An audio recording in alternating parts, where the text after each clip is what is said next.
Hello, folks. I'm Nick Bernardo, your host of MyGovWatch Live, the B2G Roundtable. If you're east of the Rocky Mountains here in the US, good afternoon. Good morning to those out west, and hello to anyone joining us from the far corners of the earth or watching online in the future.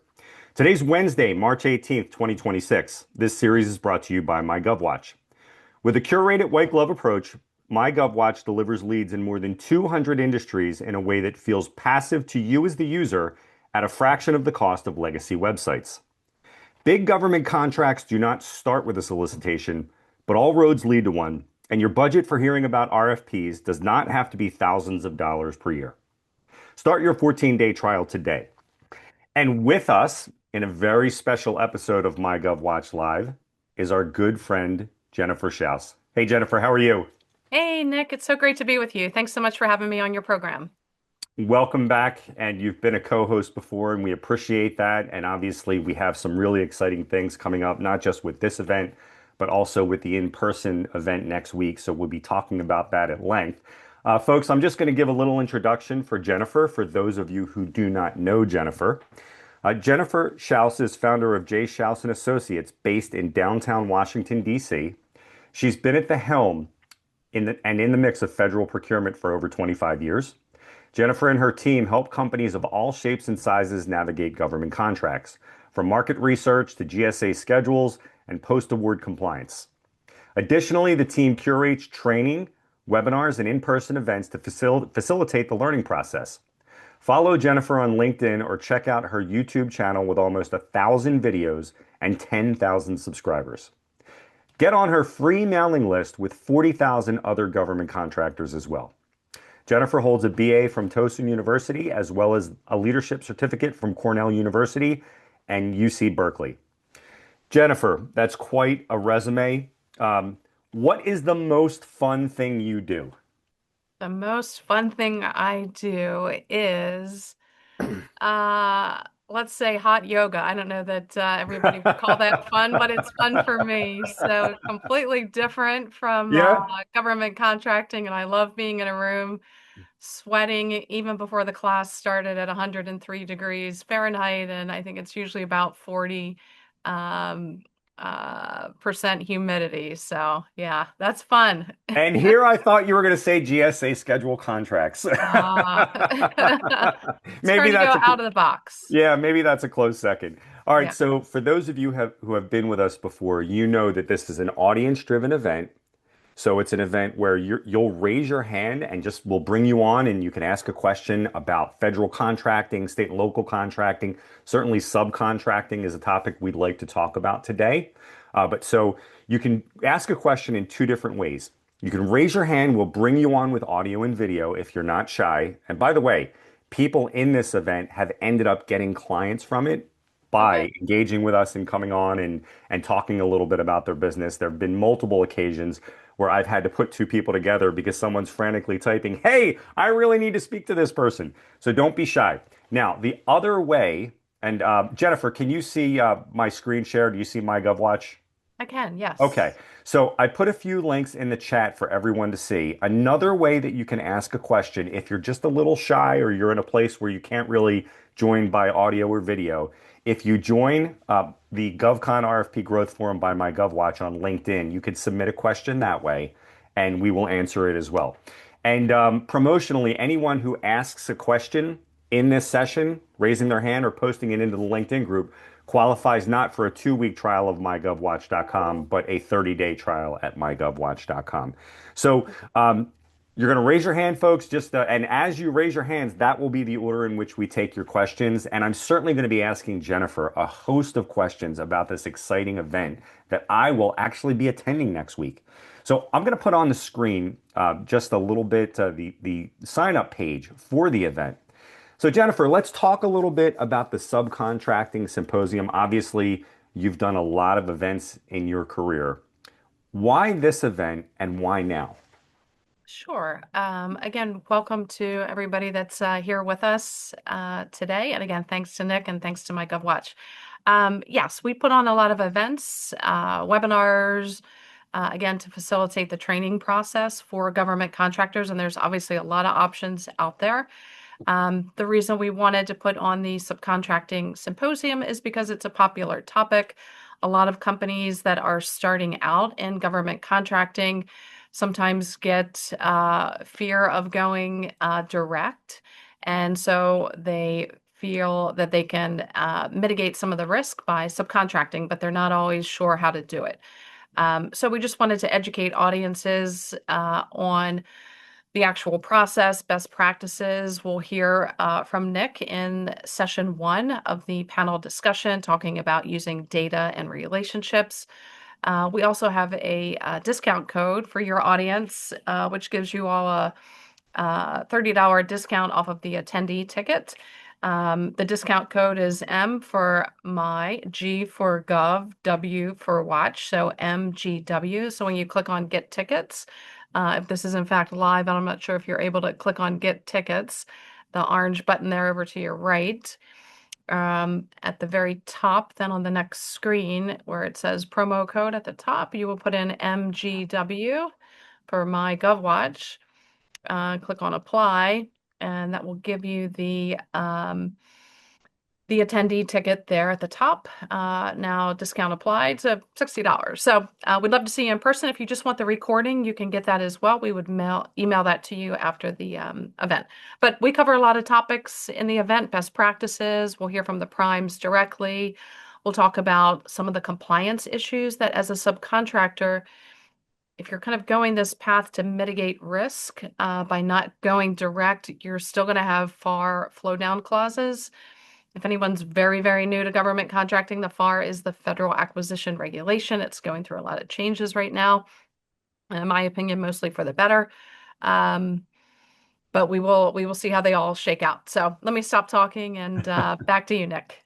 Yeah, I guess and folks, again, you'll raise your hands and we will take questions. Anything related to federal contracting, anything related to subcontracting, anything about government contracting in general. So raise your hand and we'll take you in that order.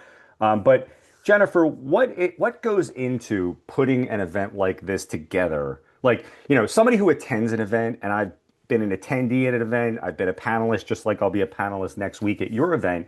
What goes into putting an event like this together that the average person doesn't understand or would never even think about?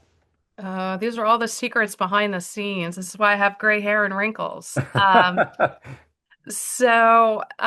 mean, everything from name badges, people transferring tickets, curating, or coming up with even just the topic, pulling in speakers, covering our cost for food, beverages, rental space, staff that is, helping to promote the event, getting it listed in the right channels, social media outreach, these sort of things. Prep calls with the panelists to make sure that that nobody's kind of going to be stepping on other's toes, that our topics aren't redundant, or that are redundant in areas that we want to focus on. So it's just basically like a million things have to go right in order for the event to get an A+ in your mind. Right. It's almost like planning a wedding sometimes, although I've never been married. But as I imagine wedding planning to be. But I was just going to use that analogy, and I have been married almost 20 years, and I wonder if this is also true about putting the events together. Like there were things that happened at my wedding that I noticed that others don't notice. So do you find, I'm sure that happens with you, like do you notice things that maybe your staff or other people just wouldn't notice? And maybe after the event, you do a debrief with your team, and do people just look at each other and say, hey, we didn't even notice that? Right. Yeah, I usually don't sleep more than 2 hours before some of these events, just because of everything that goes into it. But thankfully, I've got a great team. They're supportive. They know that we want this, as you kind of said, kind of, that white glove touch to make sure that the users have a good experience and are getting educated. So yeah, we're excited to have you with us, Nick, next week. And again, that discount code is MGW for MyGovWatch. Well, and let's just talk about that panel session. And let me just go to that page, and you can still see my screen, yeah? Yep. Okay, let's just see, where is it here? So 205, using data and relationships to uncover opportunities. Now, obviously, as a panelist, I know what you mean by that.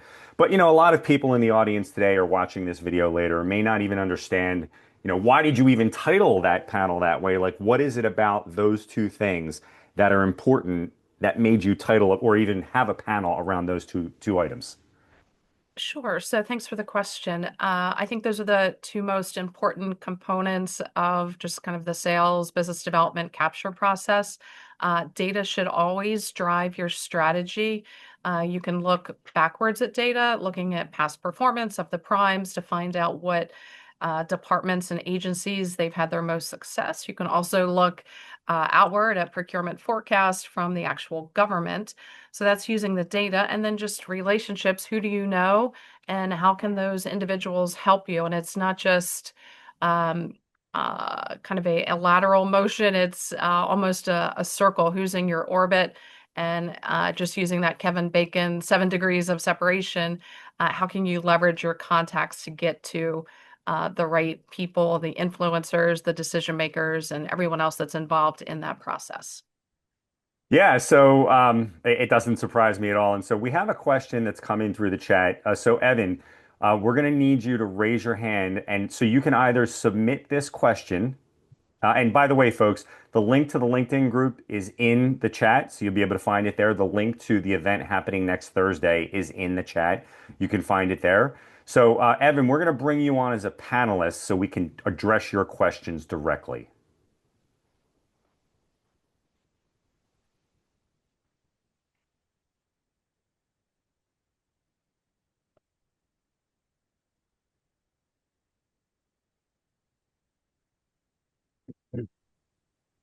Evan, can you hear us? Yes, hello. How are you both? Hey, Jennifer. Hey, Nick. How are you guys? Hey, Evan. Welcome to MyGovWatch Live. And I always start with this. Where are you joining us from?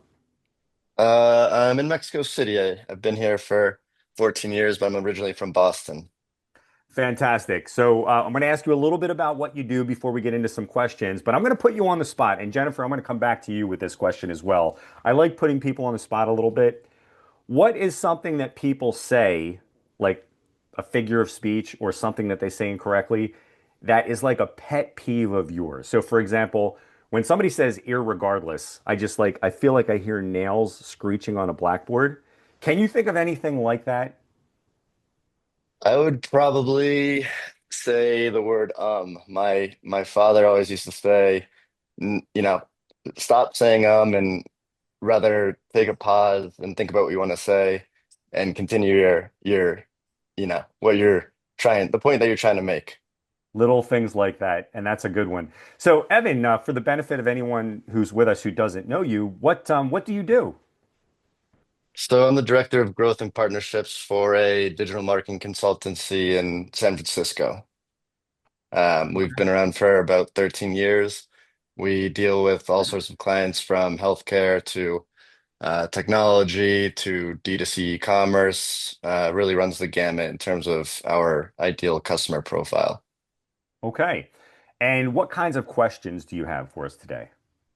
Yeah, I included it there in the chat, but as I mentioned, we've had more than a decade of executing successfully on behalf of clients, but we're a small team and we typically have limited bandwidth to dedicate to bespoke proposal creation. So I was curious what resources are available to help support us during the proposal process and or, if a proposal is too daunting to take on by ourselves, how we might make ourselves available as a subcontractor to folks who end up, being the winners of said contract.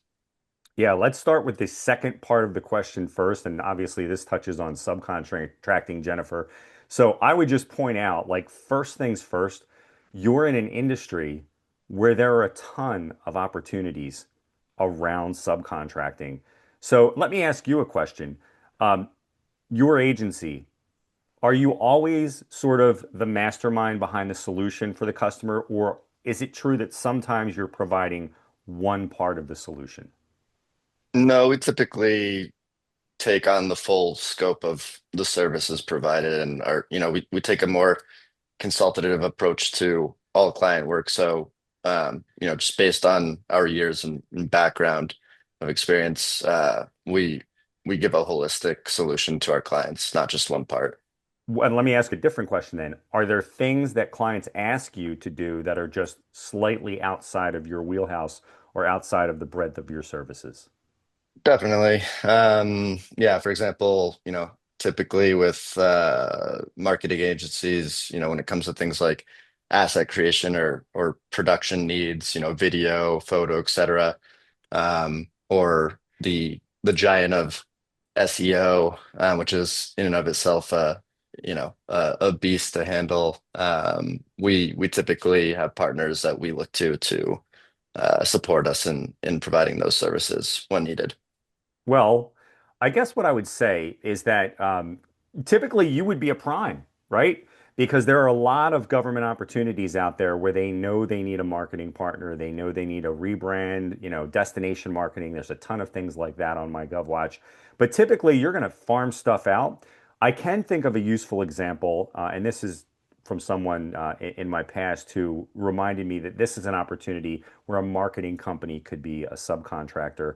So, for example, let's just say that there's a major initiative involving roads, right? Something that's a state road or a state highway. It could be something like, well, we want one company to come in and rebuild this section of the road or repave a bridge or something. And there could be, as a part of that scope of work, subcontracting around the messaging, like to just let the public know that that's happening. So I would think that you as a subcontractor would typically be something that's way out of left field where they just need a marketing or they need a messaging component to that. So it's like road and bridge construction. And by the way, we want billboards, we want stuff on social media, we want a website about the project. That would be where you would be a sub. Jennifer, I wonder what you think about this use case. Yeah, I kind of agree with your assessment here that subcontracting certainly could be a way to go. And Evan, good to meet you, and Sure. we appreciate your question. As far as kind of trying to narrow, well, I would also suggest that maybe if you're feeling kind of overwhelmed, I'm thinking of like two things that might help you. One is just the use of AI, but with the caveat in bold, red, and perhaps highlighted in yellow that you obviously need a human component in there as well. Probably not telling you anything you don't know. But secondly, do you have a internal process that your opportunities, your RFPs go through to kind of make a decision, is it worth our while or not? Because sometimes when I think companies are getting overwhelmed with how do we reply to all of these proposals, are you just kind of throwing darts in the air, or which ones are actually going to stick to the board and get close to kind of your sweet spot? Yeah, no, certainly. We definitely analyze any and all opportunities to make sure it's a good fit before, taking that plunge into proposal drafting and coming up with a response. And obviously not all opportunities are perfect fits for us. So definitely being very uh, scrutinizing in that regard. Um, Nick, one thing you mentioned, coming in as you mentioned us being a prime as well as a subcontractor. Like I said, being a prime, I think the obstacle there is just bandwidth as a small team for small businesses and like how that might distract away from other client work. And as a subcontractor, I guess my question would be, how would we contact, you can join the Q&A sessions, but how would we get in contact with the folks who are also proposing to be part of their proposal, or would we have to wait for the bid to be awarded prior to the contact with an individual company to say, hey, we're embed, we're available to complete that part of the the bid and the award as you see fit. Where You ready would for you? are Yeah. Yeah, are you ready for this answer, Evan? Yep. The answer is yes. And here's what I mean by Anything that. and everything. Yeah. So there is no one way to be successful doing this. The answer federally will be different than state and local. But it's anything from understanding upcoming forecasted procurements federally, and that information is publicly out there at the department level. Like that's just one example. Another example would be attending Zoom pre-bid meetings. Like, so if there's a public health initiative where you could be a sub as a marketing company, and you see in the proposal or the RFP documents, there's going to be a Zoom about it, attend the Zoom. And then you might submit a question in the Zoom like, hey, will you release a list of the attendees so that we can try to do business with one another as teaming partners for this opportunity? And then, at the back end is the open records process, and people do open records requests through MyGovWatch all the time, where, there might be an initiative and they say, okay, well, there needs to be a website or a messaging part of this road and bridge project. But that project's probably 9 months away, and there's certainly plenty of time for the contract to be inked, and then for you to find out who the winner was, and even get a copy of the proposal to see the org chart. Who would you be pitching that service to? So that's through the Freedom of Information Act or FOIA or open records, different names in different states. So those are just like three different ways. What am I not thinking of, Jennifer?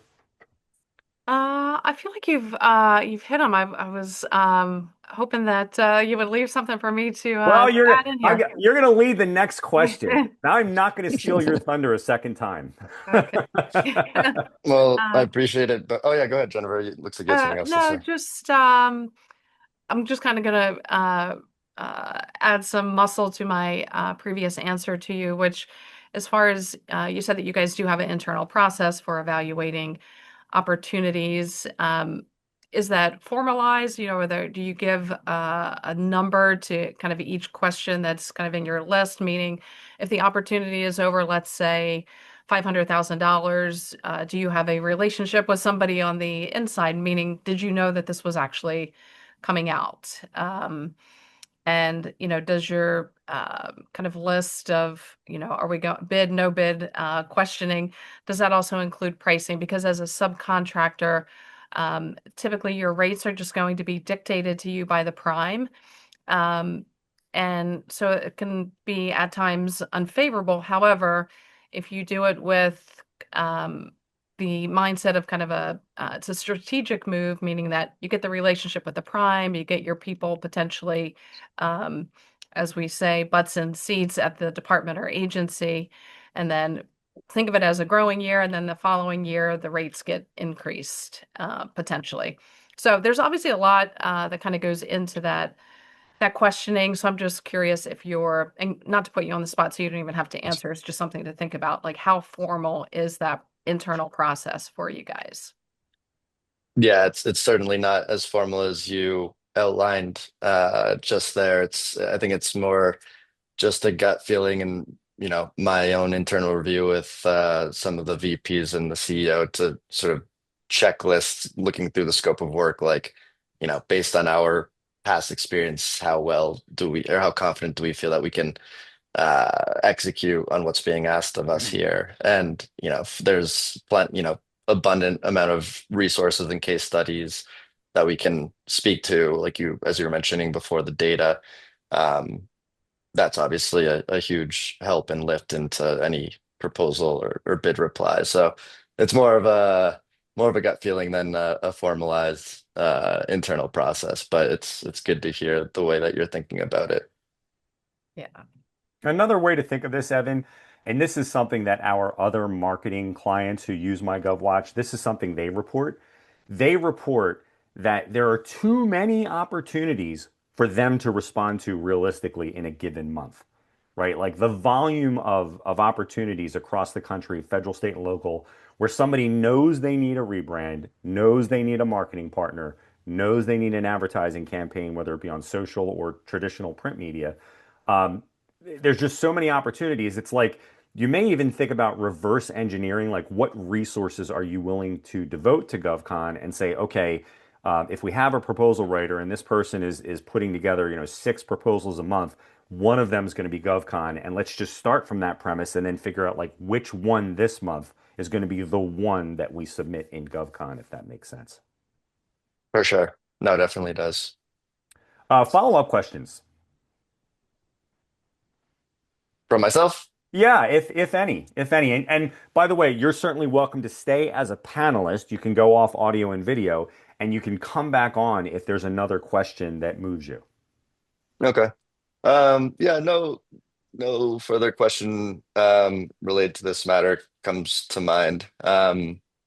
Yeah, I'll stay on. I'll take video off and audio, and I Yeah, stay appreciate as it a very panelist much. and just come back, and you don't even have to just come back, and I'll know that you have something to say or something to add. Perfect. Thank you very much, Nick and Jennifer. I appreciate it.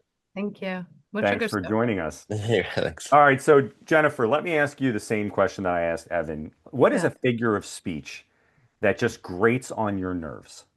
Yeah. So mine is just a word, kind of like Evan with my word is until. And then when people shorten it to till, I go a little crazy. There are even government signs like um, uh, outside of buildings, we're closed till December, whatever, or whatever it is. So that Yeah. just drives me crazy. I don't know. Well, It's, when you mentioned signs, here's another one. And I always laugh when I see this sign. So and I'm sure a lot of people in the audience who are watching this later have seen a sign. It'll be in a residential neighborhood and it'll say, drive like your kids live here. Have you seen that one? yeah. Yeah. Okay. So that makes me think, well, I should turn into that driveway and yell at the kids and tell them to get their bikes out of the driveway. It's like, okay, well, this is my house now. Um, so I guess I want to encourage the audience again to please raise your hand if you'd like to come on. And as you can see, this is a very casual format. We're going to ask you a little bit about your business. We're going to ask you to engage with us. You know, what kinds of things are you wanting to learn in GovCon? What are you trying to accomplish? And yeah, we'll just have a nice conversation about what your goals are. But so while we're waiting for people to form, well, let's just see if in the chat. Yep, we've got the discount code. Let's see if there's anything else in the chat. I Nothing was else. also going to add in, Yeah, if go I ahead. might interject in relation to Evan's question and anyone else really. This is a common, I'll say, pitfall is that companies, uh, are trying to be everything to everybody versus just focusing on one thing and doing it really, really, really well. That will help narrow your list of opportunities so you're not kind of doing something that you kind of almost do or that you do, but you don't, you then have to hire a staffing company to find 100 more of these people or whatever it is. So I think just being very narrow with your focus and just kind of staying on track that way and not letting kind of ADD take you all over the place and thinking that you can do, again, be everything to everybody. It's a fine line to walk. All right, Jennifer, let me ask you another question, and then Ellen, we're going to bring you on next. And this is a little off the wall, and just realize like this will be on YouTube later, so you wouldn't want to use names. And I'm Okay. totally putting you on the spot. And so if the answer is Okay. no comment, no comment. Um, Crazy things that have happened at events. Like you've done a lot of events. Funny stories, celebrities who have shown up, unfortunate events that like worked out fine in the end. Anything like that? I mean, there are always hiccups behind the scenes, and it's just like going to dinner. Your food is, you're a patron at a restaurant, your food comes out, you have no idea what happened back in the kitchen. Maybe a cook just, quit in the middle, somebody's hair caught on fire or whatever. We haven't had any, obviously, of things like that, but I might have to, nothing too concerning. Yeah, well, think about it, and Yeah. if in 15 or 20 minutes something dawns on you, like jump right back in with it. So we're Okay. gonna bring Ellen in, and let's just see if Ellen can join us with audio and video.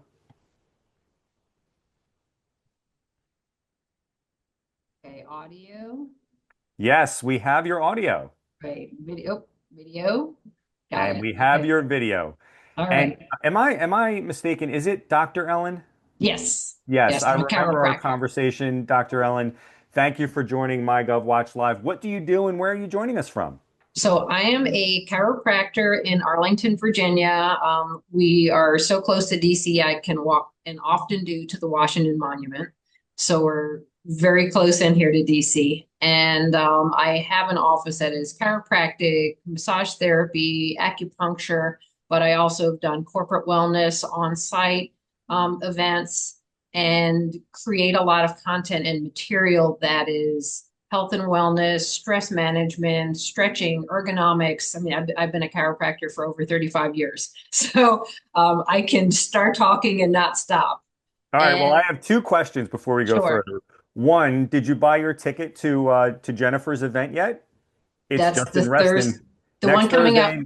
in Thursday Reston. afternoon is my busiest shift of the Ah, whole week. okay. So, Okay. All but right. yeah, Well, because somebody told me once you have to ask for the sale, and that's just the salesperson in me. And yeah. my other question is, what is your linguistic pet peeve? Oh my goodness. If any. Sure. Well, people who get Star Trek and Star Wars mixed up, but that's not exactly a pet peeve, but I'm a science fiction geek, so Okay. Okay. Well, I'm right there with you with Star Wars. Star Trek's a little bit before my time, but okay. yeah, even some of the Disney stuff is pretty cool. So I know we spoke earlier. Obviously, those in the audience and Jennifer, not everyone knows what we spoke about, but what is it you're trying to accomplish, and what is it that we can help you with today?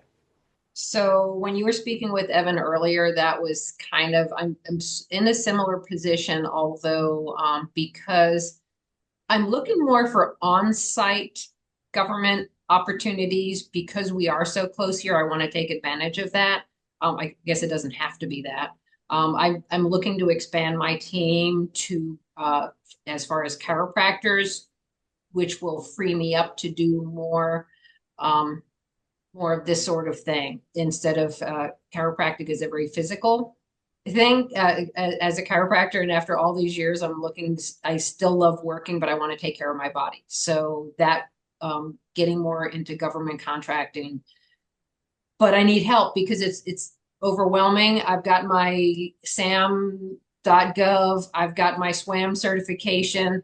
I've poked around and I can lose hours of time looking for the right things that I can better spend elsewhere. And it just sort of, I've explored finding a partnership that will help identify those things instead of me doing the thing that I'm not good at. So, Well, knowing our limits is very important. I guess, Jennifer, where would you start with helping Dr. Ellen? This is a layup here. I would start at MyGovWatch.com. yeah. Yeah, you definitely want to start with a data, reputable data aggregator like MyGovWatch to really kind of sift through. And you can, I believe, sort, I think you guys have this, Nick, by location.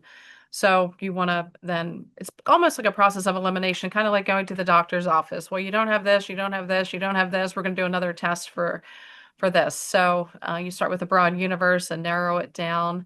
I do have a friend locally as well who's in the massage business, and I remember saying, "Oh, let's just see what the government's buying in the way of massage services." And there were some opportunities that were out there. Now the rates were not that great, but there are opportunities. So Mhm. Yeah, Yeah. I'm sorry, go ahead.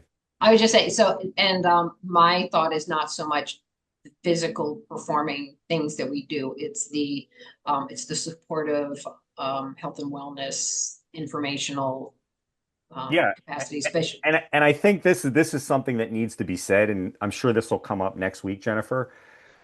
Subcontracting is a really important path for you because what I'm hearing is you just don't have time for all the things that are needed to be a prime. Mm, yeah. And And now yeah. you may change your thinking on that, but I mean, Jennifer, do you agree with me that all things being equal, like the layer of difficulty around proposal submission and just, understanding the jargon and all the processes, it doesn't go away as a sub, but do you agree with me that that layer is much more thin than the other layer as a prime? yes, absolutely. Again, with the caveat that there are still going to be um, requirements from FAR flow down clauses. So you're still going to obviously have a cost of doing business, but yes, it is minimized. Sure. And that's, for example, I saw there's Inova Health Systems is one of the major health systems in the area here.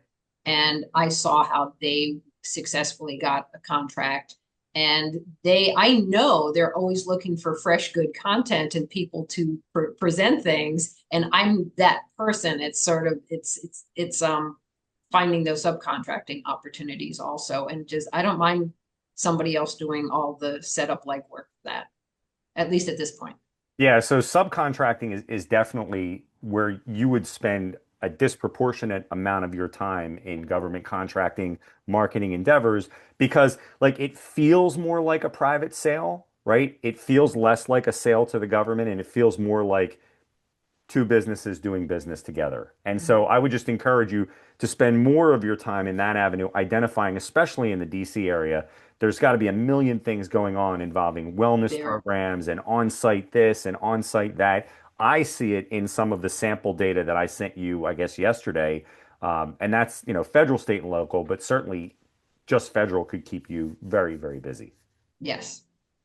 Yeah, and if you're focused more on the education component, I don't know if you have a YouTube channel, but video is pretty hot. So I would say just maybe you do a couple weekly, every other week, monthly, whatever sort of cadence you can manage, just putting some content out there to show that you are a subject matter expert on health, wellness, chiropractor techniques, massage techniques, whatever it is, with a business kind of flair to it.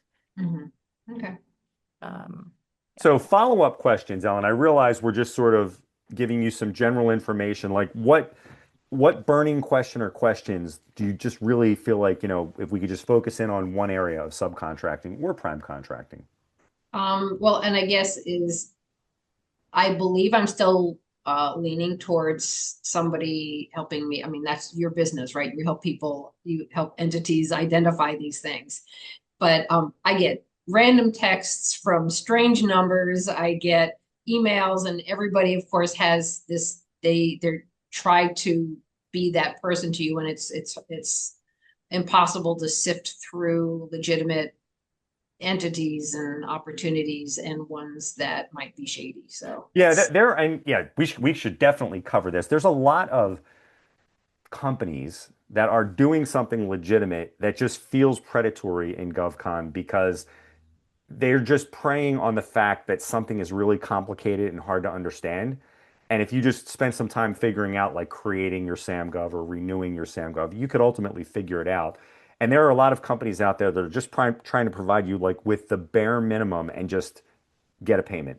And so, MyGovWatch, we're monitoring thousands of websites. Like no one could do that in any way other than with a purpose-driven system like ours. But yeah, there's a ton of consultants out there. I mean, Jennifer does some things that might be of benefit, and her group does some things that might be of benefit to you in terms of, just looking at different avenues. But you have to figure out where to spend your time ultimately, and it's not easy.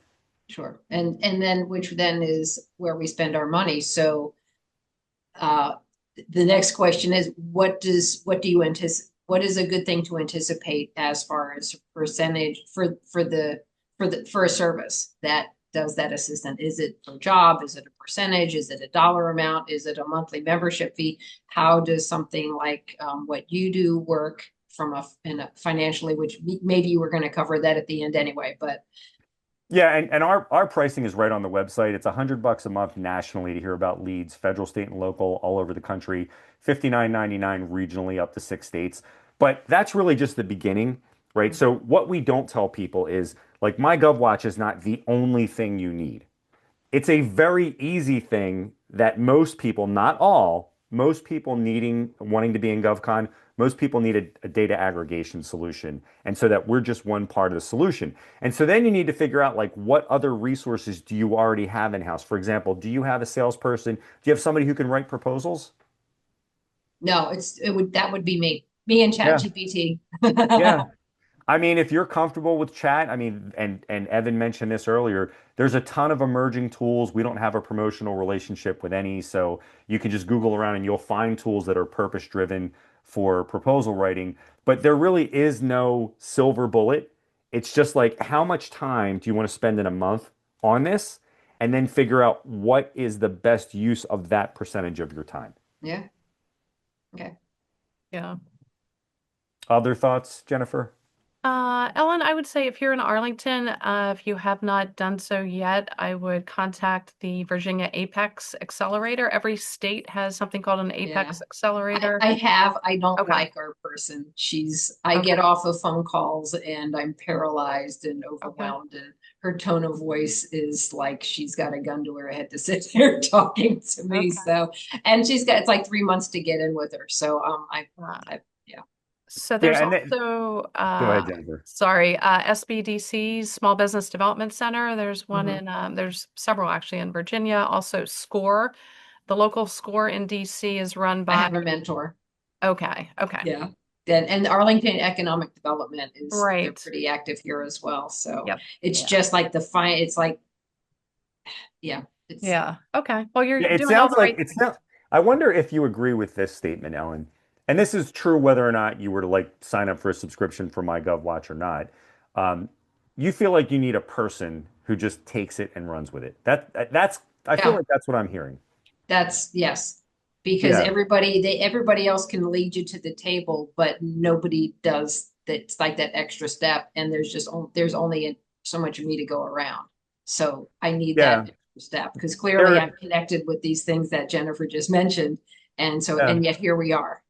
Yeah, there are sales consulting organizations out there. I mean, Jennifer, is there anything specifically that your group can do with Dr. Ellen in the short term based on things that you're doing for other clients? Right. Yeah. One of our consultants does work with small businesses, and he will help you for a monthly fee based on the number of hours that he works, kind of sift through the opportunities that land in your box that obviously are geared towards you to help you find teaming partners and or potentially go direct if it makes sense. So yeah, Okay. happy to have that conversation. Okay. Yeah. That's Yeah, so about it. Dr. Ellen, any follow-up questions? No, that's about it. Please stay with us, even if you go off camera and audio. And if something strikes your fancy and you want to hop back on, please do it. Okay. Yeah, and so we had another person raise their hand, but I don't see the hand up anymore. There is Dr. Jones. Let's bring in Dr. Jones. All these doctors. Wow, I'm impressed.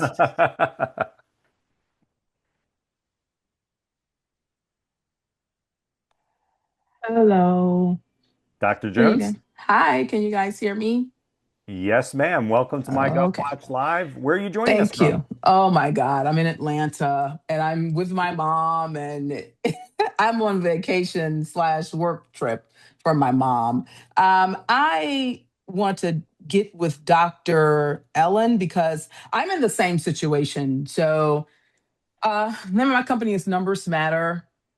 We offer psychometric services as well as IT software training and a plethora of other things. I'm on SAM.gov. I have Apex Worker, my UEI number, my cage code. I have a podcast. Nothing's happening. I've been to um, different uh, networking events. Like Dr. Ellen said, people can bring you to the table, but once you're at the table, there's no food. And so, what I was looking to do is, I'm looking to kind of do things a little bit differently. I want to start as perhaps a 1099, move over, build that relationship, move over into subcontracting, and then, of course, prime contracting in the future. And Okay. so, I'm just trying to figure out all the changes that's happening. I won't get political at all on this call. All the changes that are happening, things of that nature. Like she said, you receive things in your inbox and you're like, what? Is this even real? I've written a couple proposals myself. I'm a one-man show for the time being, and I'm looking for opportunities to get my foot in that door. I can build a relationship on my own.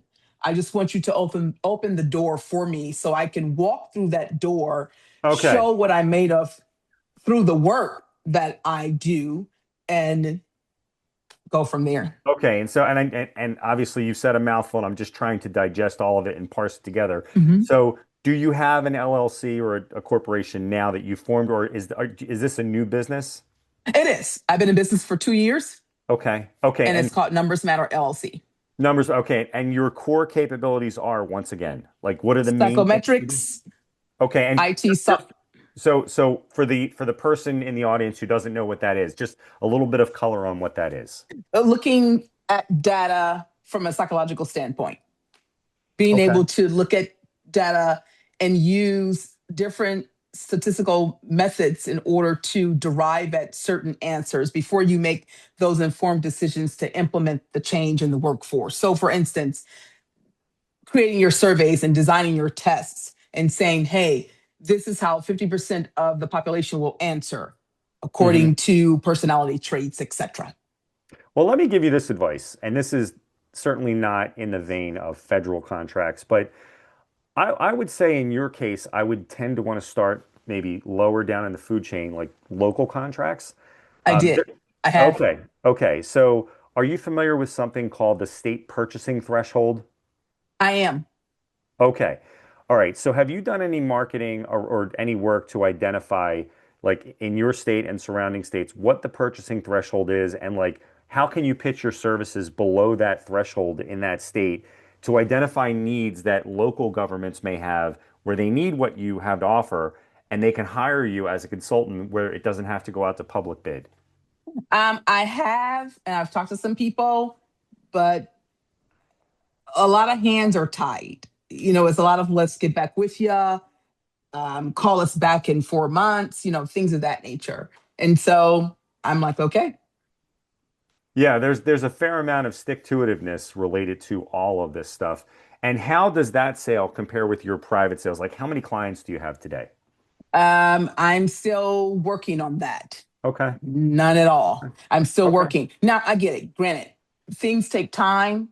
I'm going to continue to, keep at it, but I want to be able to make those relationships, whether it be like, for instance, through micro purchasing, things of that nature with the federal government. I'm not new to contracting. I'm new to being a small business owner, but I'm not Okay. new to contracting. And Well, then so, I would ask this question then, and I just want to mhm, give you something helpful so that you lead this session with something that you feel is helpful. sure, Um, you mentioned IT services, so that you're dealing with numbers and data sets, right? sure. There are other IT related services that you could probably offer because of your expertise, yes? Yes, it is. Mhm. Okay. So maybe pivot to some things that have a wider audience. So the first concept that you explained, I can't even remember what was the word again? Psychometrician. Yeah, okay, right. So think of some things that you have to offer and Uh-huh. don't lead with that item. Lead with things that, are just a little bit more straightforward and might have a wider audience or a broader demand among smaller government agencies. Yeah, I have. I'm telling you, Okay. I've tried it a lot. I'm SWAM certified. I'm in Virginia, but right now I'm out of town. But I'm out of Virginia, but I'm SWAM certified. I have different certifications. I even have some personal certifications that I have acquired in order to be able to offer that service, such as, for instance, Scrum Master. I have Okay. my Scrum Master and my Advanced Scrum Cert. Those are straightforward. IT software training, those things are straightforward. Writing your SOPs and things Can of I that can I ask nature. you if, and you mentioned you don't have any clients, do you have a full-time job beyond this? I do. I have some things Okay. happening on that end. Okay, good, good. But So then maybe the I'm. advice is simply this. Try to get a job at a government contractor as your next step. What do you Be, mean? instead of, and I don't know what you're doing, assuming it's you're in the field that you're in, but Mhm. perhaps there might be a job with a specific type of government contractor that could be a stepping stone to becoming a subcontractor for them, for example, or that might be an entrance into relationships that you don't currently have. I have quite a few leads. Yeah, I have okay. quite a few relationships, quite a Yeah. few that have led to some fruitful things. But a lot of things have, since the government contracting world is changing so rapidly, it's leaving things, it's leaving a lot of uncertainty. Let me put it that way. We are seeing that as well. Jennifer, parting thoughts for Dr. Jones. Yep. So I would say, first of all, thanks for the question. Um, just to piggyback off of Nick's last statement, as far as trying to get a job at one of these companies, I would pitch it as don't become a full-time employee, basically say, hey, I don't need the benefits, I don't need all the kind of extra frills that come with it. Let's do this as a contract. That way your company gets a contract, even though it's just work for one person, and then you can kind of build from there. I've done that. Okay. I've done that. And I'm very experienced at that. I'm willing to do that again. And so that's why I said starting as an independent contractor, going Right. in and saying, hey, Miss Jennifer, my name is Dr. Jones, you know my work, or I can do this as a one-man show. I have my own company. I don't need your benefits. I don't need 401k. I don't need any of those things. And I don't. And here's what I'm trying to do, and doing the work that way. I have done 1099 work and willing to do it again.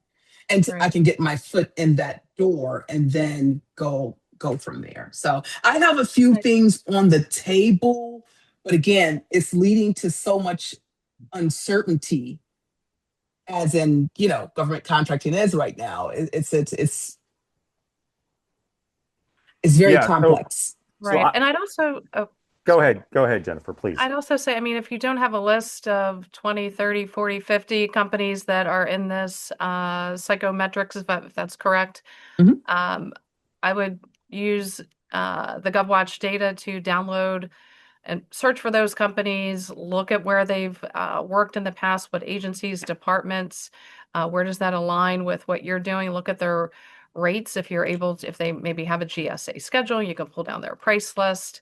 And just constantly reach out to them. What events are they attending? Are they speaking anywhere? Are they on LinkedIn? Send them a message.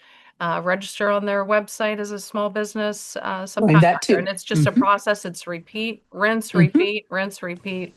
And Okay. eventually it grows. Yeah, and Yeah. like I said again, I have a few things. I'm sorry, Mr. Nick. I have a few things that's very lucrative in the pipeline.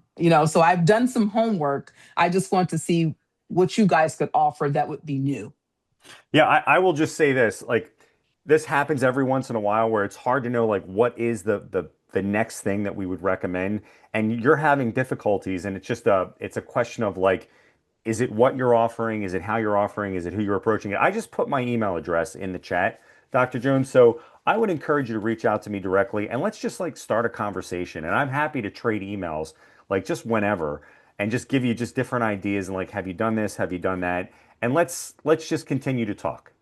Okay, and I'll put my information in the chat for whoever needs it, my phone number, my email address. Feel free, and thank Thank you you for much. joining my GovWatch Live. Bye-bye. All right. So folks, we're just at about 50 minutes. This session can go anywhere from an hour to 90 minutes. I guess I would say that we don't have a hard. We never try to make this event last an hour and a half if organically it ends at 60 or 70 minutes. I guess let me ask you this question, Jennifer. What is it about this subcontracting symposium? What are you looking forward to most about the content or about the audience or anything around it?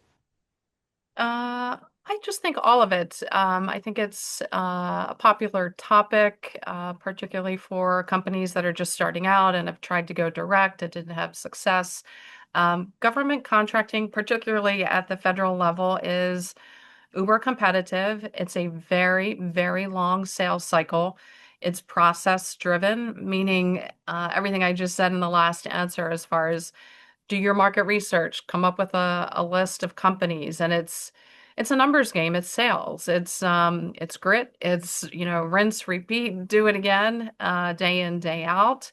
It's hustling. It's I don't know, listen to like a Mark Cuban or somebody like that, a successful business person um, podcast, or just some of their sound bits, and they'll basically more or less say the same thing. So survival of the fittest, and kind of putting your best foot forward. Um, yeah, and just kind Yeah. of repeating those things. So what am I looking forward to for our event is just getting feedback from the attendees on if it met their expectations, what they want to see next year. Did we miss anything that is like a huge component of subcontracting or federal contracting that we didn't cover in the agenda? What do they want to see more of? What do they want to see less of? And it might evolve into a matchmaking event. I don't know. Yeah, well, I know there is a cocktail component of it, and I forget the timing of that. From 5 to 6, and that's From included five to with the six. ticket price. Yeah, Yep. and so for anyone who might be watching like a snippet of this video who's planning to attend or who might buy their ticket after this event, how do you recommend that your attendees best use that time? Sure. So we have a couple opportunities for networking at the event in the beginning with registration and name tags. Additionally, there's a break between panel session 2 and 3, and then at the end, um, I think kind of, dressing for success, if I always tend to recommend that companies and individuals are overdressed versus underdressed. Showing up just professionally. Do you have a good handshake? Are you making eye contact? Are you not just handing some flimsy capability statement to somebody, one of these prime contractors that probably has a stack of 100 papers, 100 capability statements from everyone else? Like, nobody wants to go home with all those capability statements to sift through. So what's going to stand out is that you've done some homework about the primes that are going to be there. You know where they have a footprint. You know what contracts are coming up for recompete from them, and where can you get that data? Again, over at MyGovWatch. Um, so I would say go in a little educated about the speakers, about what it is that they offer, and have set a couple goals for the event versus just handing a capability statement and saying, I'm woman owned and I'm registered in SAM. That's not going to get anybody any contracts. Yeah, for sure. For sure. Let me ask you this is a different question. And again, folks, please raise your hand if you'd like to come back on or if you'd like to join us. Um, I am noticing some things that are happening among different generations of people working in the economy. I don't know if you're noticing the same things, and I don't want to get a little, I don't want to become ageist, right? But I am noticing that depending on the generation that you're in, you may be less likely to even approach someone and say, this is who I am. And you get a lot less eye contact or less firm handshakes from different age groups. Are you seeing those same kinds of things at your events where, people who kind of grew up doing all this, looking people in the eye and shaking hands, is that on the wane? Are you seeing that? Yeah, we definitely noticed these trends. I will highlight a positive one, at least in my opinion, is kind of the use of a QR code on the back of somebody's business card. So the younger generations are a little more hip with technology, we can say, and that's great. But have your QR code, either take it to a link to your LinkedIn professional profile, and make sure your LinkedIn professional profile is not you at the beach with your family playing volleyball. That is perhaps more of a professional demeanor. And now I don't mean to make this sound like I don't have any fun in my life and everything has to be so zipped up, but these things will eventually add up, all of them, and help just present you in a professional light, that you are someone that says, you know, does what they say they're going to do, that shows up, that's on time, that's there, that's responsible.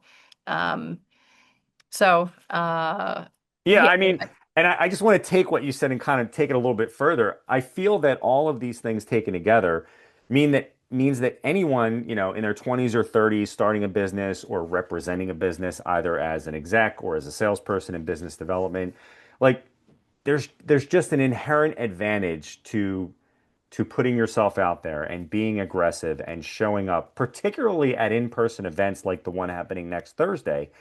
Because I think what we're going to continue to see, and I wonder if you agree, is that people will do less of that as sort of time goes on. And doesn't that create an advantage for people who are willing to show up at an in-person event and who are willing to walk up to someone and say, I'd like to meet you?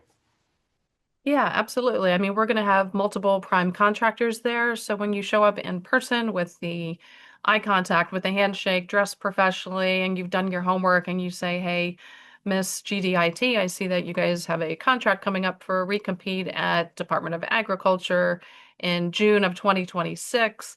And it's for program management. That's exactly what my company does. Lead with your capabilities, never lead with your check boxes.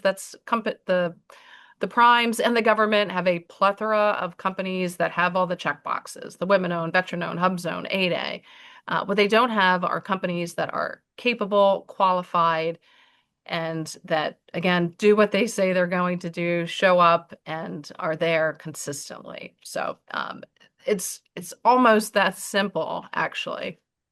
Yeah, I see that, and I see how that dynamic can work, and that's great advice for anyone who comes to a in-person event, especially the one next week in Reston. Future events, what do you have on the horizon? Are there other events? Is there a part? And by the way, I'm going to share your website.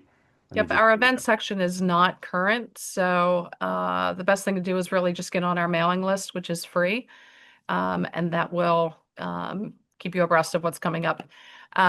So we have just straight networking events. Again, the event section is not current. I wouldn't even go there, but click on the newsletter, sign up, and that will get you listed.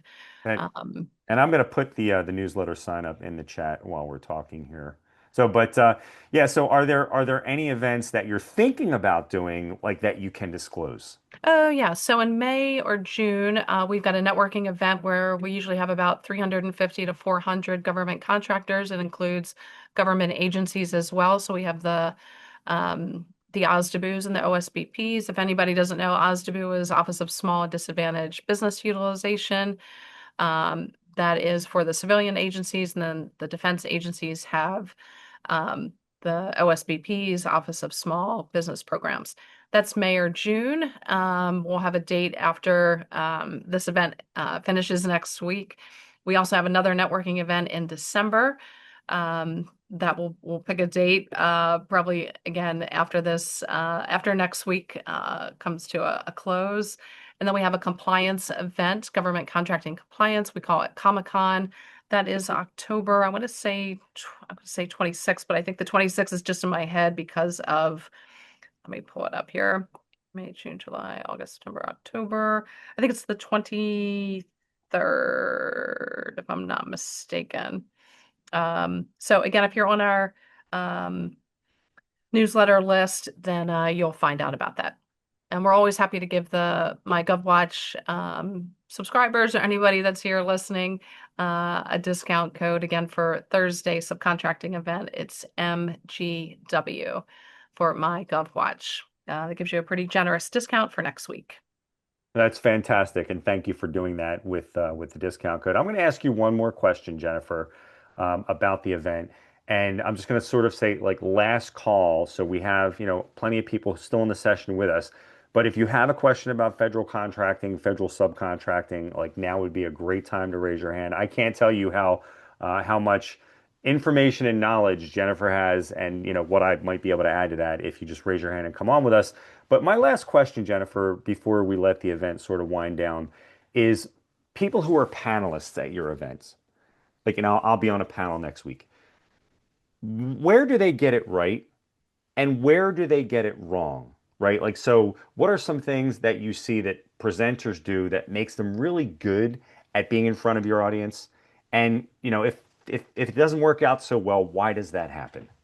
Yeah, I think empathy goes a long way. So really just putting yourself, I don't know if that's the right word, but really just putting yourself, a successful panelist puts themselves in the small business seat and um, really tries to tap into what are the main questions, concerns that these folks have rather than self-promotion. Now, while their services, their product, their software, whatever it is, can certainly be helpful, um, uh, I think the real squeeze is just providing solid like case studies. Here's something that worked, here's a best practice, here's a common pitfall, or giving just a different angle on something that's kind of out of the box for government contractors to try that maybe they haven't thought of. Or just being truthful, like this isn't easy. It's a long process. It's day in, day out, and kind of giving them the real truth. Yeah, and that's a dynamic that I see in our webinar series as well, where we try to make these sessions not overtly promotional. Obviously, the site comes up, but it's not like a hard sell. And I have noticed in my career in doing different events that people really appreciate and value, just like, what is the topic? Like, what is the topic of that session? And are you covering that in a way that doesn't feel overly promotional? And I get the sense from the other panelists that that would be what we would be doing at our session next week. So I guess I don't have any other questions for you, Jennifer. It appears that we've answered every question that people have about subcontracting. So going once, going twice. I don't see any other questions in the attendees or among the attendees. I'm just going to point out one more thing in our session today, that my friends at RSM Federal have launched their new version of their website at rsmfederal.com. So I do encourage you to check out their offerings around contracting, consulting, around government contracts as well. That's rsmfederal.com. Jennifer, any parting thoughts about the event or subcontracting before we go? No, just simply do your homework. The more research you do, the more educated you are, the more successful you will be. And by research, I mean using data to look at past contracts, look at the pricing for the company that you want to be a sub to, because if their pricing is below yours, then you've just wasted a lot of time hunting them down at an event or trying to get their email address or whatever it is. So the more data and knowledge you have, the more strategic you can be and the more successful you'll be. And there's never been a time where there's more access to information and data out there. So Right. well said, Jennifer. So folks, that'll do it for today's edition of MyGovWatch Live. Remember, if you're not already a subscriber, start your free 14-day trial of mygovwatch.com today. If you want to win more government contracts for less, you'll be glad you did. And please come and see us next Thursday, the 26th, in Reston, Virginia, using the link that you see in the screenshot. So thank you, Jennifer, and have a great afternoon. Great. Thanks, Nick. Thanks, everybody. Bye-bye. Great to be with you.